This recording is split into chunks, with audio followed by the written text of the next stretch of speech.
what I'm going to do is sort of unpack the Christmas story in a fun way. What does that mean? That means, well, I'll start with this actually. This is a quote from Joseph Campbell. He said that we continually mistake mythological symbols or archetypes as being references to historical facts.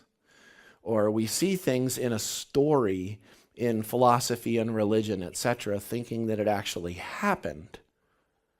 Anyone who's ever studied American history alone, it wasn't until several years after I graduated high school, it was like in the late 90s, that I realized that what was written in my U.S. history books, most of it never happened, especially in reference to the indigenous peoples of this land. Most of that stuff never happened. It was actually sensational stories made up by newspaper reporters who were trying to get picked up on news wires and become rich and famous. I didn't know that.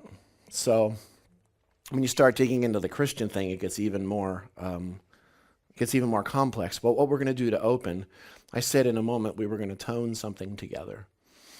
Sound we're going to tone, I'll tell you what it is after. Sounds like this. Be-tolta, be-tolta. Can you say that? Be-tolta. What does that mean? It's an ancient Aramaic word. There's a sister word to it that's betola, but betolta.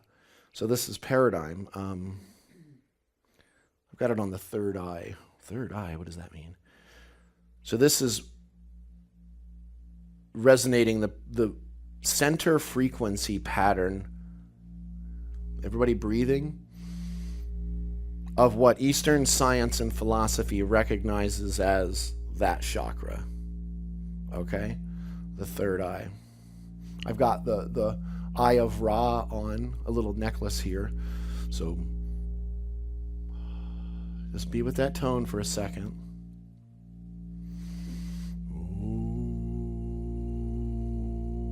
So here's an example of toning.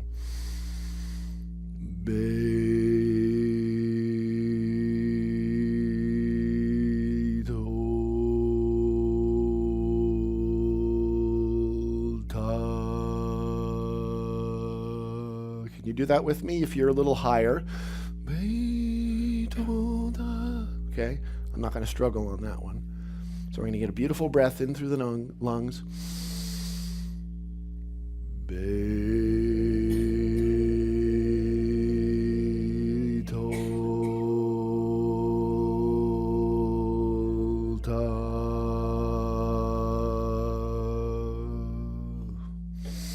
Anybody feeling anything from that tone?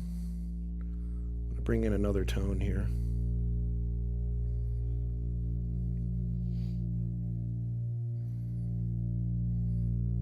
Let's try that one more time. Betolta.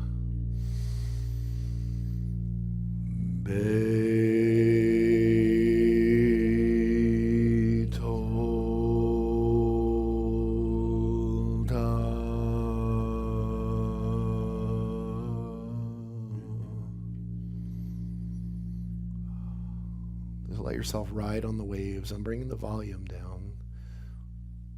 I'll get back to what this is in a few moments. I've been here with this actually several times before, but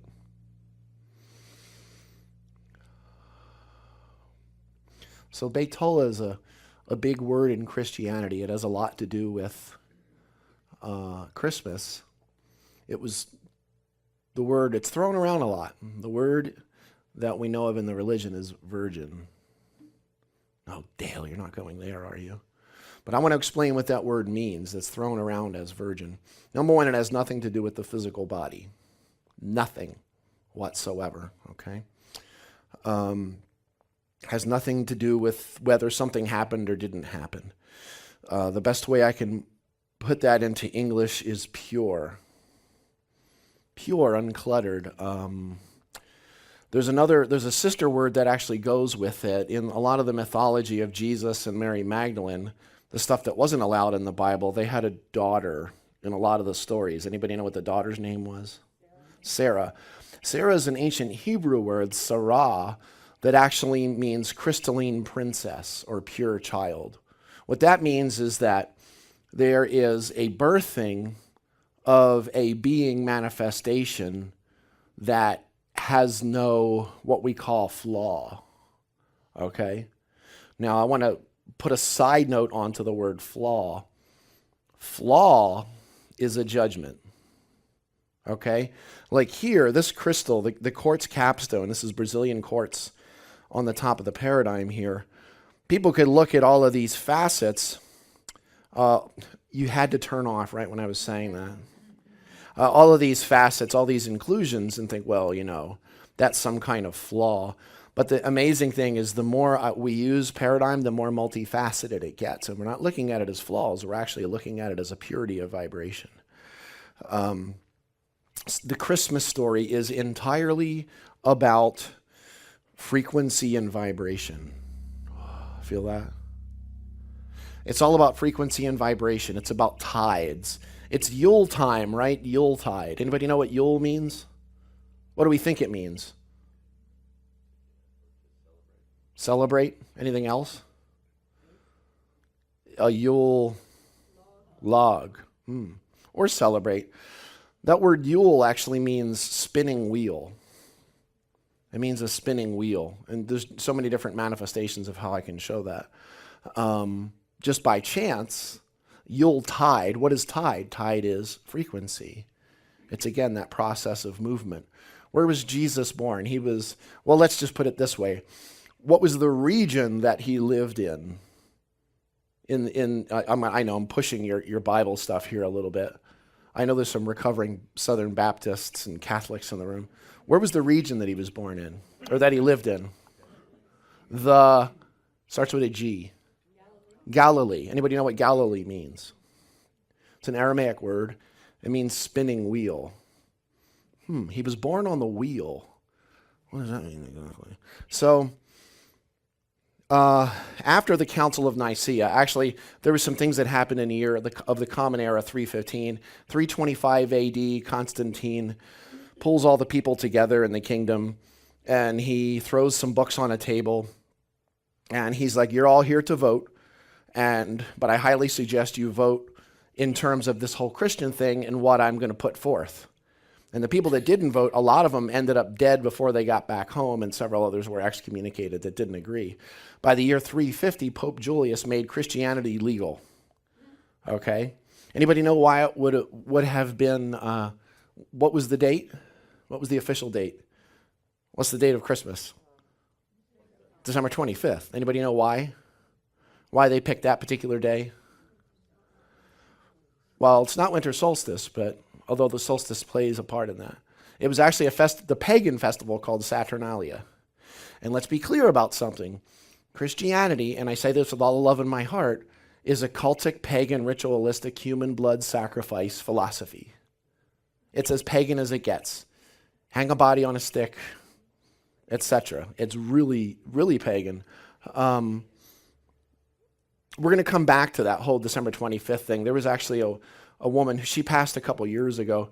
We were connected on MySpace, and you don't even know what that is probably. It existed before Facebook, which you're not going to remember in 5 years. But her name was Acharya S., also DM Murdoch, and she was always trying to sort of get me to come to the other side of people who were like exposing Christianity for what it is, which I thought, the bone to pick thing. She did a lot of amazing work, though.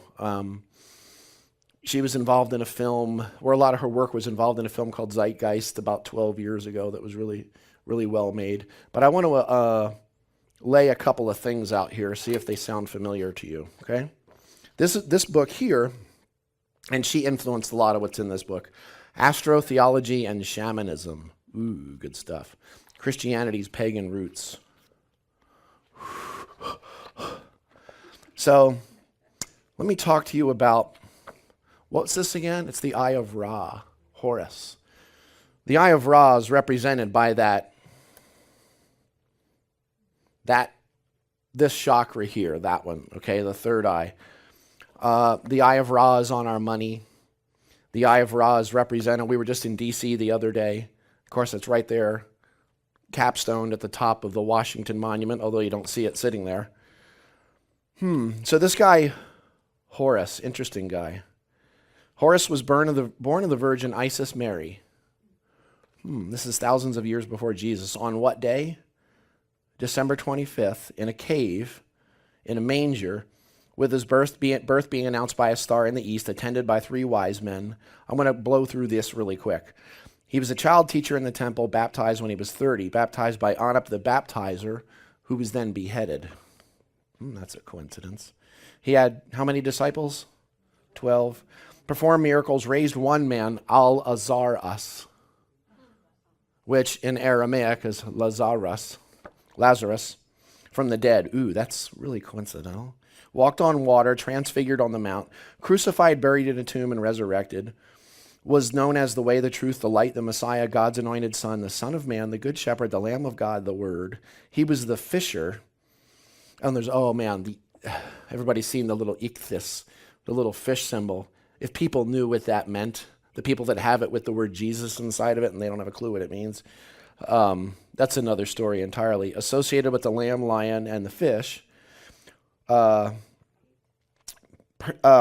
was known as Iusa, the ever-becoming son of Ptah, the father. Horus was called the Christ, or the Anointed One, long before the Christians duplicated the story. Well, there's another guy there. Mithra. Mithra was born on December 25th, had 12 companions or helpers, 6 good and 6 evil, performed miracles, buried in a rock tomb, rose after the 3rd day. Man, this sounds very coincidental, doesn't it? Resurrection was celebrated every year. His brother Yima was called the Good Shepherd. Mithra was considered the way, the truth, the light, the Redeemer, the Savior, the Messiah, often identified with the lion and the lamb. His sacred day was Sunday, the Lord's Day. And the principal festival for Mithra would later become known as Easter, the East Star, at which time he was resurrected. His religion had a Eucharist or a Lord's Supper. Purely coincidental, I'm sure. All that kind of stuff, purely. So, well, that's just that. That's just that. What we're actually talking about is a guy in the 1st century who was gifted in religious theology as a child. Wise men visited his birth. There was a star in the east. He was teaching in the temple at the age of 12. He was baptized at the age of 30. He was ultimately betrayed. Had 12 disciples, walked on water, lots of miracles. After his betrayal, he was crucified, dead for 3 days, and his followers saw him alive. Who are we talking about now? Yeshua, right? No, we're talking about Apollonius of Tyana. Same lifespan as Jesus. You've heard of that guy, right? No. Shh. There was about anywhere, depending on whose research you're looking at, between 30 and 50 solar messiahs right in the time of the 1st century. Purely coincidental, I'm sure. Let's look at a couple other things. This is fun. I know I have fun with this so much. So Jesus was a what? What was his trade? Carpenter. Anybody ever been to the Middle East, the Near East? There's something that's not there, and it wasn't there 2,000 years ago either. Trees, no wood. They would actually have to ship it in from Lebanon and some other areas. Carpenter. There was no such thing as a carpenter. The word in Greek was tekton. The word was nagara in Aramaic. It just means a craftsman, which is a Gnostic symbology that I'm not really going to go into. It really represented the architect of the universe. Loretta, could you do me a favor and grab the sphere, the Hoberman? Thank you. Well, that's nice. He was born where? Wow, I have all kinds of stuff coming out of that. Well, he wasn't born in a manger. He was laid in a manger. He was born in, I heard someone say it, Bethlehem.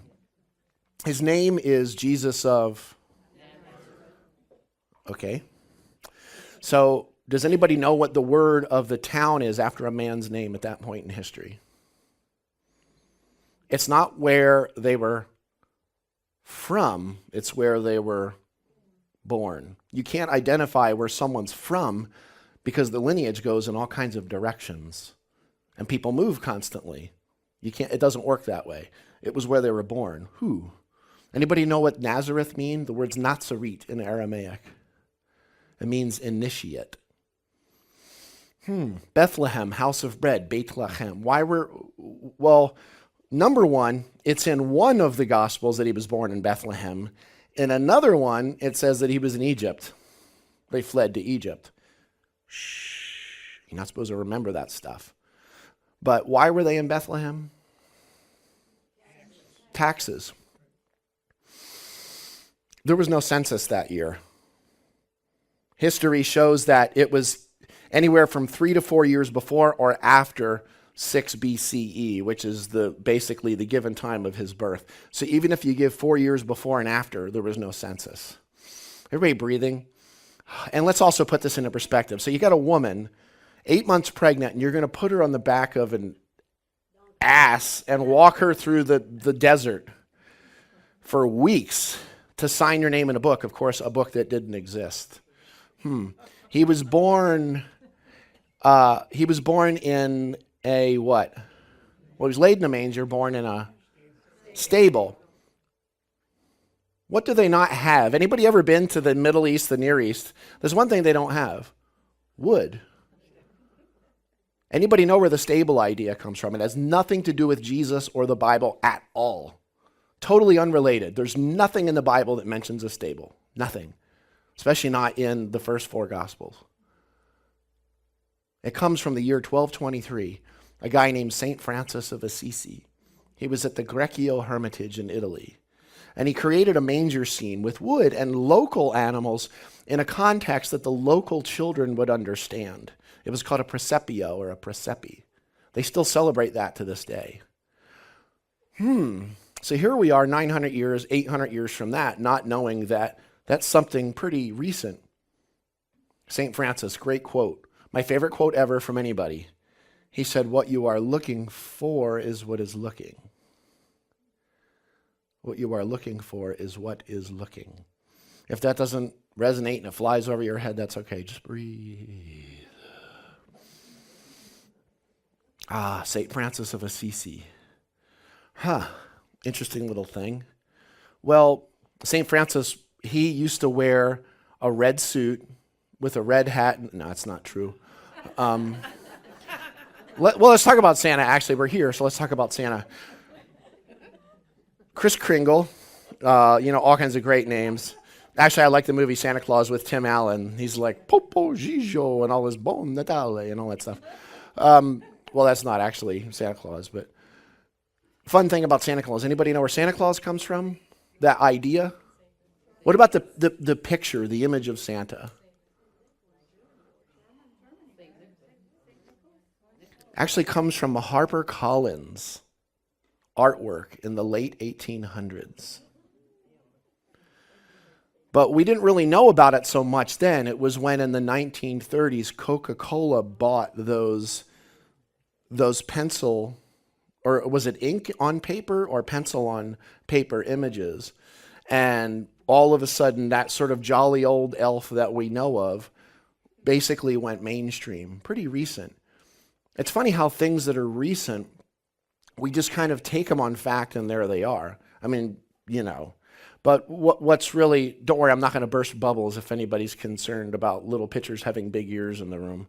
I'm not going to, but what I'm saying is, have you ever thought about the fact here in the South, all the billboards that have all the Jesus messages, and they say, thou art, verily, verily, I say unto thee. Do you know anybody that talks like that? Anybody know where that kind of language comes from? It comes from the 17th century. That's from the King James Bible, which is a Bible that was 500 years ago, that was already 1,500 years removed from what it was translating. And here we are, not so much us in this room, using language that was flash frozen 400 or 500 years ago to describe a philosophy that's 2,000 years old. Is there something odd and stunted in that?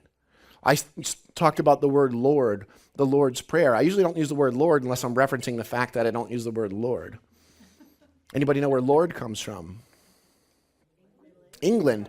9th century Old English came out of feudalism. Has absolutely nothing to do with Christianity or Jesus. The original word in Old English was hlofweird, which meant half weird. There's weird and then there's like half weird. No, hlofweird, it meant loafward. He was the guy who was at the top of the pyramid in feudalism. He owned the land, etc. He was the ruler. He measured out the parameters that the society must live within because he had the wealth. He also had the bread. He was the load. He was the Lord. He was the load too. He was the Lord of bread. He was the one that was the bread giver, the giver of life. Ooh. I'm going to tone the word Lord in Jesus' language. Has a lot to do with Christmas, just one time to give you an idea. And this is something that 99.9% of all religious scholars, biblical language experts, ministers, bishops have no clue about. None. None. Okay? This is the word Lord in Jesus' language. Not Adonai, as people know from the Hebrew, but in his native Aramaic.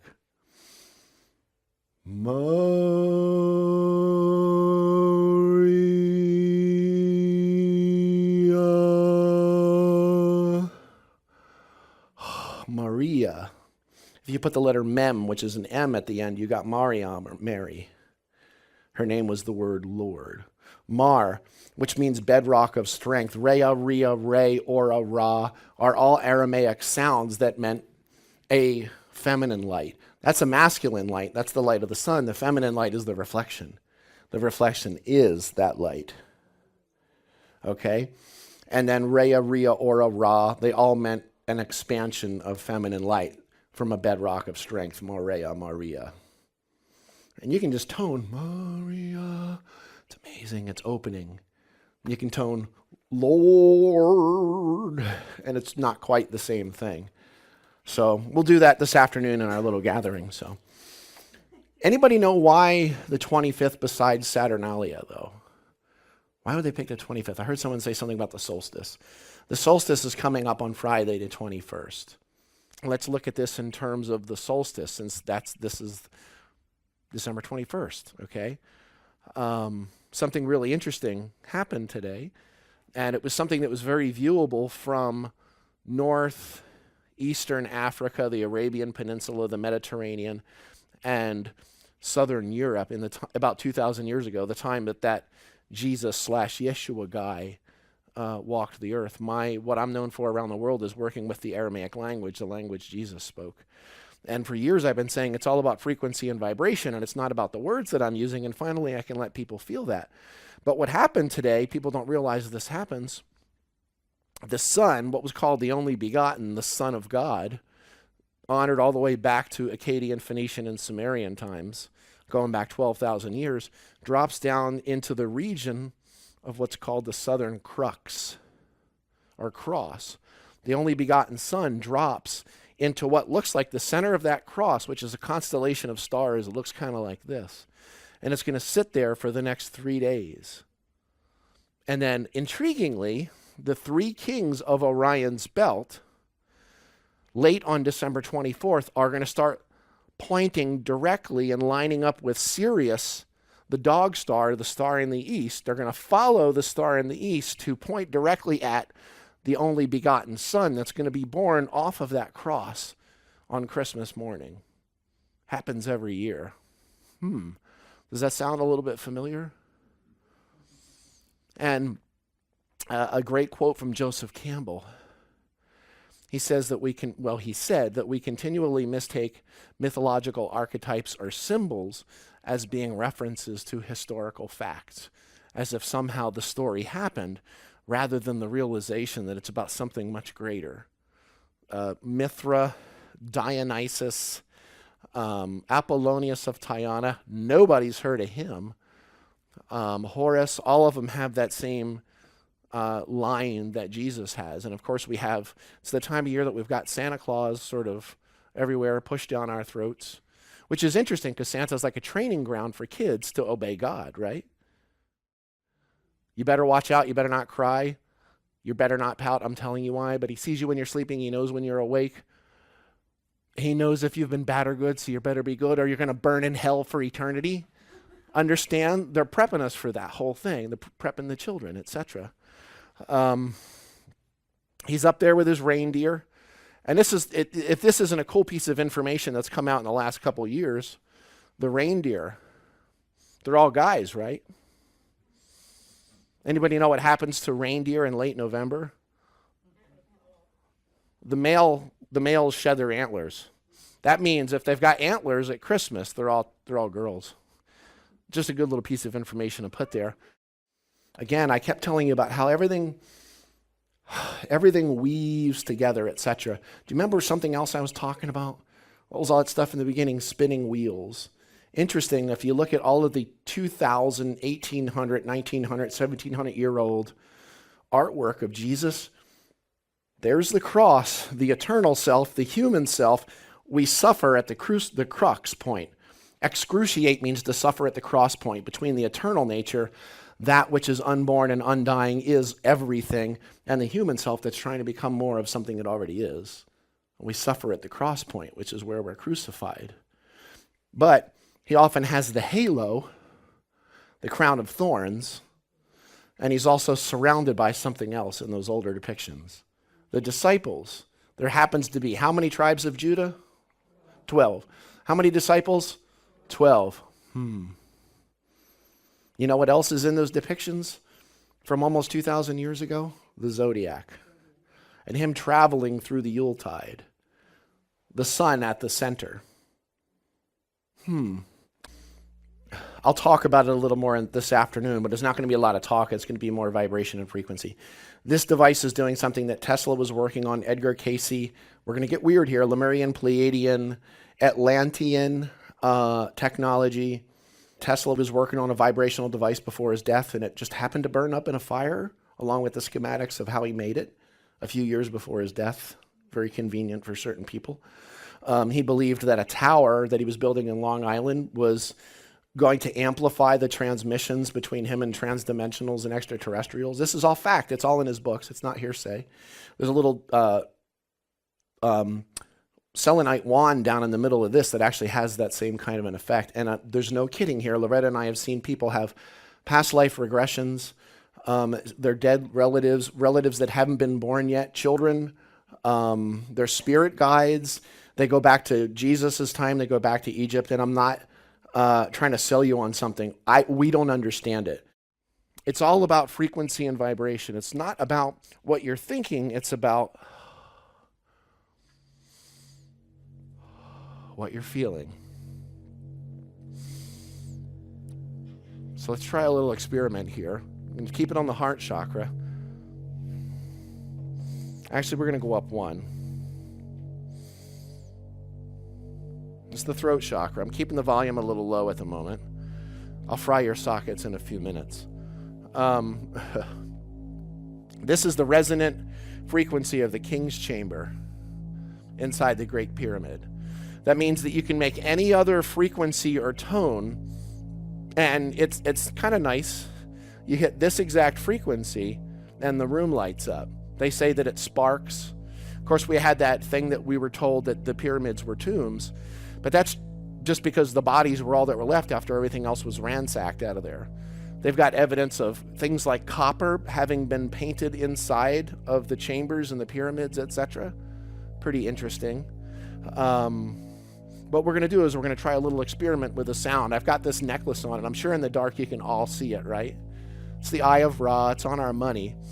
Ra is to Horus what Christos is to Jesus. Okay? That transcendent self. So what we're going to do is we're going to tone the sound that was most often toned in the ancient Egyptian culture. This was drawn up the Djed. We're going to start using the voice and different instruments to start putting us into this deeper vibrational state so that we can go really deep with paradigm tonight. Sound just sounds like this. You can do it an octave higher. If that works for you. What we're going to do is take a big breath in through your nose. Just make that Ra sound.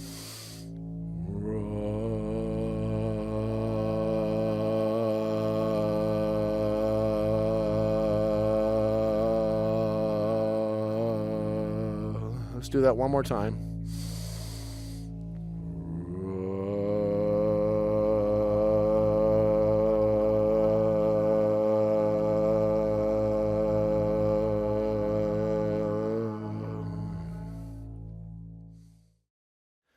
So here's what I want to leave you with here. If I can grab this. This is a quote from Judith Ann Brown. She's the daughter of John Marco Allegro. He wrote an amazing book, a few amazing books back in the 70s that brought a lot of the astrotheology sort of out into the open of the Christian story. But what I saw what she read here is amazing, or wrote here, It says, to read this book, one should put aside the conventional outlook that hinges morality, ethics, and history on the life of a single religious teacher 2,000 years ago. In its place, the mind must be open to a sense of oneness within the world and all on it. Through rediscovering our heritage of symbols, myths, and evolving languages, we can try to attain a deeper understanding and compassion for the world we share. Not everybody's ready for this. I've never seen such a divergence as I have in humanity. There's still people out there looking for the grail. The word grail is an old French word, graal. It means the earthen receptacle that holds the essence of divinity. What's that? That's you. If there's a miracle bloodline out there, or if there's one that's only begotten and not others, which is a bad translation from Koine Greek, then that means you're picking one of these dots, and that one's the miracle and none of the others are. But how many lights are there actually? One. We're literally the angels, the messengers. The word angel comes from the Koine Greek angelos, which means angles, which is the angles of that eternal light projected into the here and now. And it looks like billions of people on earth, but really, how many are there? Really? One. And in the words of Yeshua, that in which you judge another, you are guilty of practicing. But back to St. Francis, what you are looking for, that's the soundtrack music. What you are looking for is what is looking. Just remember that, okay? That Christ that you seek, that's you, not outside. So as we move deeper into the season here, hopefully with the snow behind us, we're able to be open to the movement, to the tides, to the frequencies, to the vibrations of what it's really all about. Not about something or someone outside, but that divinity within. One more big breath.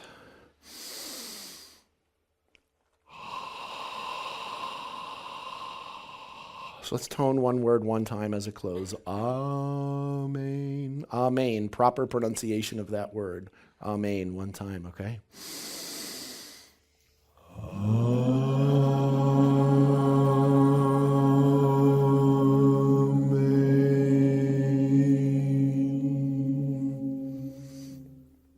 And so it is. Namaste.